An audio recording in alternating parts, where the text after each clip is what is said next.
Selamat datang kembali di sesi pembahasan mendalam kita.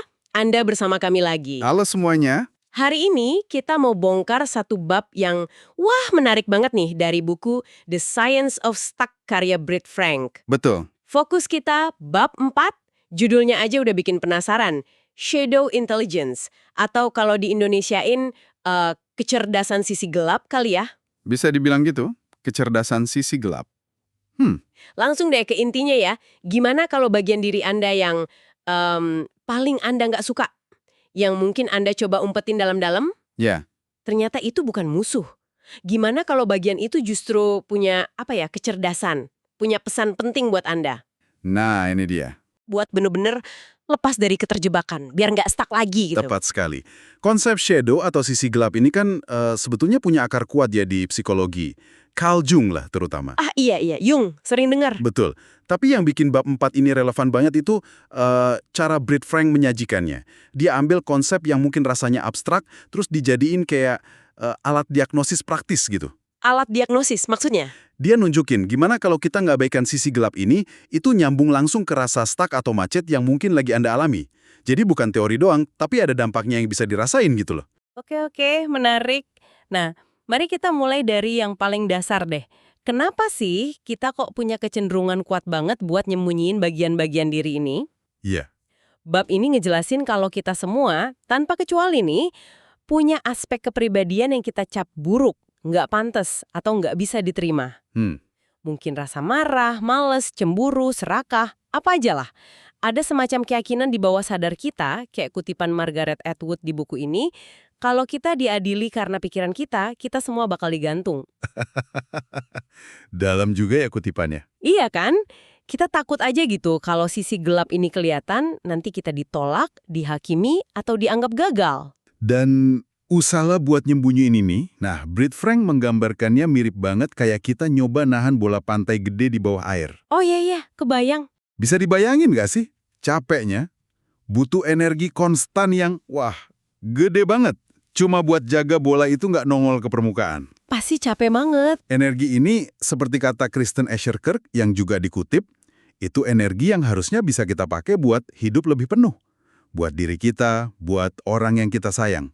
Nah, pas kita damai sama semua bagian diri, energi itu balik lagi. Kebayang sih. Contoh yang sering muncul dan dibahas juga, di sini kan karakter Andy Sachs di film The Devil Wears Prada. Ingat gak? Oh iya, ingat banget. Anne Hathaway kan? Betul, dia kan awalnya benci banget sama bosnya yang kejam itu, si Miranda Priestly.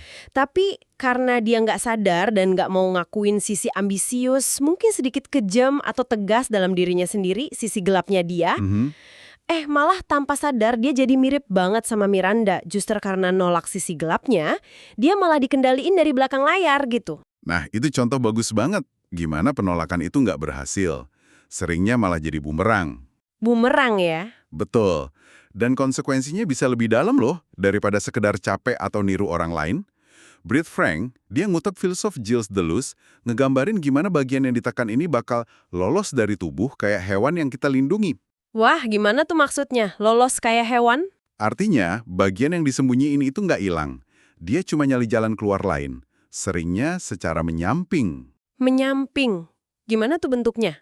Bentuk menyamping ini macam-macam. Bisa jadi gejala cemas atau depresi yang kita nggak tahu sumbernya dari mana. Oh. Atau masalah yang keulang terus dalam hubungan. Misalnya, kok ya selalu aja tertarik sama tipe pasangan yang itu-itu lagi, yang nyakitin gitu? Ah iya. Sering dengar cerita gitu? Atau ledakan emosi yang rasanya kok nggak sebanding ya sama pemicunya yang sepele. Bahkan, kondisi fisik kronis pun kadang akarnya bisa dari tekanan emosi yang kependem ini. Sampai ke fisik ya? Serius? Bisa jadi. Contoh paling klasik itu fenomena krisis parubaya. Itu seringkali bukan cuma soal umur loh, tapi akumulasi dari bagian-bagian diri yang diabaikan puluhan tahun, yang akhirnya meledak, nggak ketahan lagi. Waduh. Jadi, ngabaikan sisi gelap ini bukan cuma nggak efektif, tapi bisa bahaya juga. Oke. Jadi makin jelas kenapa ini penting dibahas. Nah, disinilah kita masuk ke jantung bab 4, konsep Shadow Intelligence, SQ atau kecerdasan sisi gelap. Yap, SQ. Brit Frank ngenalin SQ ini bukan sebagai sesuatu yang negatif ya, tapi sebagai ukuran kesadaran kita sama fungsi dan pesan dari bagian-bagian gelap kita ini. Persis. Ini kayak pergeseran cara pandang yang penting banget. Bagian yang kita benci itu bukan cacat, tapi punya kecerdasan sendiri. Mereka itu lagi usaha ngasih tahu kita sesuatu. Dan ini nih yang menarik. Kata kecerdasan di sini tuh penting banget. Ini nunjukin kalau emosi atau sifat yang kita anggap negatif itu sebenarnya punya fungsi adaptif. Minimal dulu atau ya lagi ngasih sinyal penting sekarang. Fungsi adaptif ya? Iya. Kayak kata Dr. Connie Zweig dan Dr. Steve Wolf, emas bakal bersinar kalau kegelapan itu berhasil ditambang. Pesannya, ada harta karun di situ kalau kita berani ngeliat. Harta karun ya. Oke, coba kita lihat contoh spesifik dari buku deh. Ini benar-benar bikin melek mata. Jadi ini bukan sekadar perasaan jelek, tapi data. Data, betul. Rasa kesal mendalam atau resentment misalnya, daripada cuma ngerasa jelek, SQ ngelihatnya sebagai sinyal kuat. Oi, ada batas diri atau boundary kamu yang dilanggar nih, atau perlu ditegakkan. Kayak sistem alarm gitu. Alarm internal ya. Terus kebiasaan nunda-nunda. Procrastination yang sering kita cela. SQ bilang ini mungkin mekanisme perlindungan. Mungkin ada bagian diri Anda yang nyoba ngelindungin dari potensi gagal, ditolak, atau bahkan bahaya yang dirasain nyata sama bagian itu. Masuk akal juga sih kalau dipikir-pikir. Iri hati, NC. Rasanya nggak enak kan? Tapi SQ ngelihatnya kayak kompas. Nunjukin ke arah keinginan terdalam Anda. Apa yang bikin Anda iri, itu mungkin ngungkapin apa yang sebenarnya Anda hargai dan pengenin. Jadi petunjuk ya. Terus ngegosip, dianggap rendah ya, tapi SQ ngungkap di baliknya sering ada kebutuhan dasar buat koneksi sosial, buat paham dinamika grup, atau malah negesin nilai-nilai bareng. Wah, ini menarik. Gosip ada gunanya juga ternyata ya. Haha, ada kecerdasannya ternyata. Bahkan rasa bersalah, guilt. Siapa sih yang suka ngerasa bersalah? Tapi SQ ngingetin, rasa bersalah yang sehat ya, bukan yang neurotik, itu bukti kalau Anda punya nurani. Anda peduli sama dampak tindakan Anda ke orang lain. Ini yang bedain Anda dari sosiopat. Beda banget kan cara mandangnya? Beda banget. Dan ini memberdayakan loh. Kita jadi bukan korban emosi negatif, tapi kayak detektif yang nyari pesan di baliknya. Detektif ya, suka istilahnya. Dan pemahaman ini jadi lebih dalam lagi kalau kita paham konsep kunci lain di bab ini. Bagian-bagian diri atau parts. Idenya simple, tapi wah revolusioner buat banyak orang. Kepribadian kita itu bukan satu bongkahan utuh yang solid. Bukan satu ya. Terus? Kita itu sebuah sistem. Isinya banyak bagian atau subpersonalitas yang beda-beda. Contohnya gimana tuh bagian? Anda pasti pernah ngalamin deh. Sebagian diri gue pengen banget ke pesta itu. Tapi sebagian lagi rasanya pengen di rumah aja baca buku. Hahaha, sering banget. Atau sebagian diri gue tahu mesti nabung, tapi sebagian lagi pengen belanja sekarang. Ini bukan tanda lemah atau pelin-pelan, ini cerminan normal dari kompleksitas batin kita. Kayak kata penyair Walt Whitman, saya besar, saya mengandung banyak hal. Kita semua ini wadah buat macam-macam dorongan, keyakinan, emosi, yang kadang konflik. Oke, jadi kita ini kayak tim internal gitu ya. Bisa dibilang gitu. Dan penting banget nih ditekankan, kayak kata Brit Frank, ini bukan sama dengan gangguan kepribadian ganda atau MPD yang suka digambarin lebay di film. Oke. Bukan MPD ya? Bukan. Punya bagian-bagian ini cara kerja normal psikis manusia. Bayangin aja kayak ekosistem. Ada macam-macam elemen, hewan, tumbuhan, cuaca, interaksi semua. Atau orkestra. Banyak alat musik, suaranya beda-beda, tujuannya kan bukan bikin semua suara sama atau nyingkirin beberapa alat musik. Terus apa dong tujuannya kalau bukan nyingkirin bagian yang jelek? Nah, disinilah peran Richard Schwartz, pencipta model Internal Family Systems atau IFS, jadi penting banget. Buku ini banyak merujuk ke dia. Tujuannya, kata IFS, bukan ngubah atau ngilangin bagian-bagian diri. Bukan ngilangin, terus? Tapi, mengenal semua bagian itu, termasuk yang paling susah paham niat baik di balik perilaku mereka, karena tiap bagian percaya dia lagi ngelakuin yang terbaik buat ngelindungin sistem, dan belajar memimpin orkestra batin ini dari tempat yang bijak dan penuh welas asih. Tujuannya harmoni internal, bukan diseragamin. Memimpin orkestra batin, oke. Ini nyambung ke konsep inti lain dari IFS yang dibahas di bab 4. Self atau pemimpin batin. Betul. Self. CV ini digambarin sebagai inti diri kita yang nggak sama dengan bagian-bagian lain tadi. Dia itu sumber kebijaksanaan, ketenangan, kejernihan, keberanian, sama welas asih bawaan kita. Bawaan ya? Iya, nggak perlu diciptain atau dibenerin. Dia selalu ada di sana, cuma kadang ketutup sama berisiknya bagian-bagian lain yang lagi aktif. Ditutup aja ya, bukan hilang. Nah, IFS bahkan ngidentifikasi 8 kualitas utama yang muncul pas kita nyambung sama self ini. Dikenalnya 8C. Confidence, percaya diri yang tenang ya, bukan sombong. Calmness, ketenangan. Creativity, kreativitas, nemuin solusi. Clarity, kejelasan pandangan. Curiosity, rasa ingin tahu yang tulus. Courage, keberanian. Compassion, welas asih ke diri sendiri dan orang lain. Sama connectedness, rasa terhubung. Lengkap ya, 8C. Iya, pas kita bisa akses self ini, cara kita interaksi sama bagian-bagian yang sulit itu jadi bisa berubah banget, jadi transformatif. Dan proses transformasi ini sering banget melibatkan cara kita ngomong sama diri sendiri. Kita semua kan ngelakuin dialog batin, self-talk, sepanjang waktu ya kan? Banget, non-stop kayaknya. Masalahnya, dialog ini seringnya kritis banget, ngehakimin, dan sama sekali nggak bantu. Dasar bodoh, kenapa sih lo selalu gagal? Nggak bakal bisa deh lo. Kenal nggak sama suara-suara itu? Kenal banget. Terus gimana dong cara ngubahnya biar dialog batin ini malah dukung kita, bukan ngejatuhin? Nah, bab ini ngungkap temuan menarik dari riset, terutama dari Ethan Kross yang dikutip Brit Frank. Rahasianya ternyata ada di sudut pandang yang kita pakai pas ngomong sama diri sendiri. Sudut pandang? Maksudnya? Daripada pakai kata ganti orang pertama saya atau aku gugup banget nih. Coba deh pakai orang kedua, kamu atau Anda. Atau malah nama Anda sendiri. Hei, nama Anda, kamu bisa kok ngelakuin ini. Hah? Sesimpel itu? Cuma ganti aku jadi kamu atau nama. Kok bisa berhasil? Ya juga sih, ke teman biasanya lebih sabar ya. Nah, pakai kamu atau nama sendiri, itu bikin sedikit jarak psikologis. Jarak ini bikin kita bisa lepas bentar dari emosi negatif, terus akses perspektif yang lebih bijak dan welas asih. Mirip kayak pas kita ngomong ke temen, jadi bisa nasihatin diri sendiri lebih efektif. Oh, masuk akal, masuk akal. Jadi ada jarak sedikit ya? Tapi, ini bukan sekedar trik bahasa loh ya. Yang lebih penting itu nada sama sikap di balik kata-katanya. Prinsip dasarnya itu yang Brit Frank sebut self-parenting.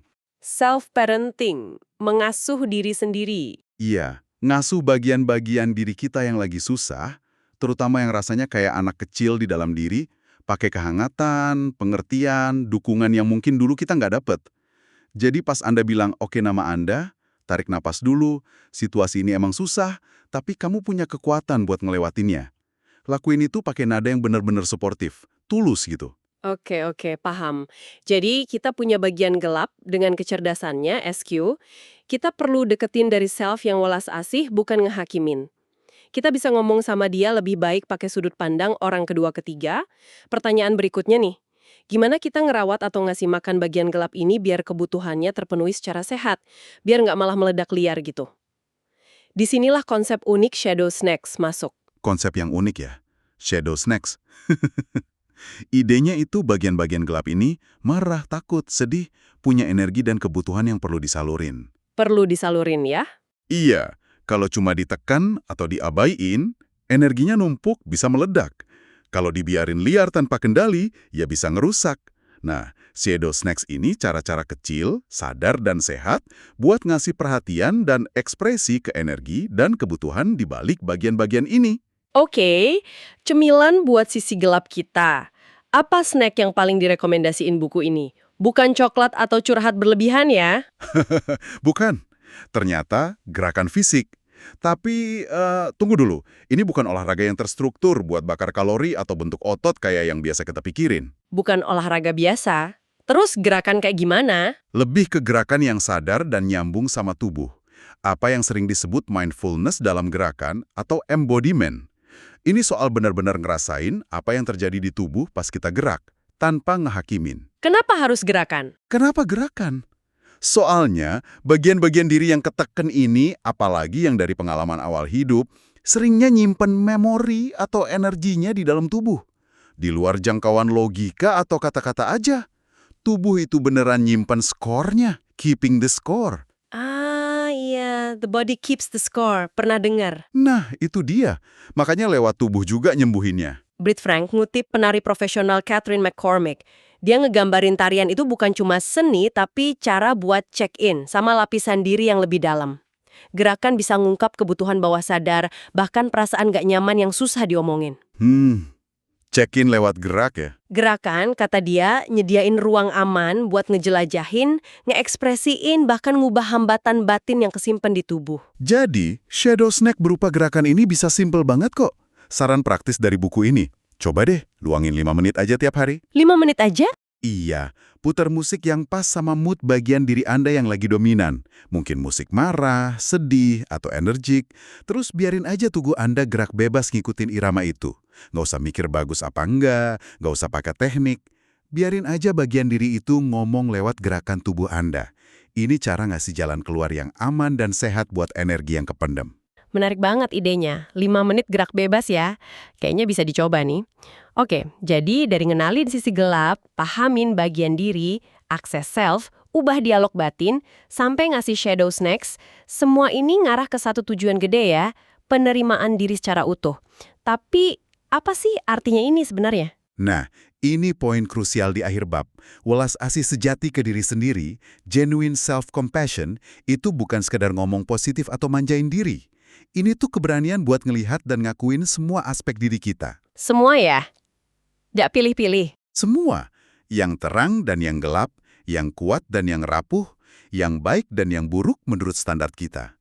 Ini komitmen buat nggak ninggalin bagian manapun dari diri kita, terutama bagian yang paling kita benci atau takuti. Tapi gimana dong sama perilaku buruk? Apa nerima bagian pemarah berarti kita boleh aja gitu marah-marah ke orang lain? Nah, pertanyaan bagus banget. Dan buku ini jelas banget soal ini. Ada beda fundamental antara welas asih, compassion, sama izin, permission. Beda ya, compassion sama permission. Beda banget. Nerima keberadaan bagian diri yang pemarah misalnya, itu artinya kita paham dari mana marahnya datang, apa kebutuhannya, mungkin butuh dihormatin atau butuh batas diri, terus kita kasih ruang buat dirasain di dalam diri.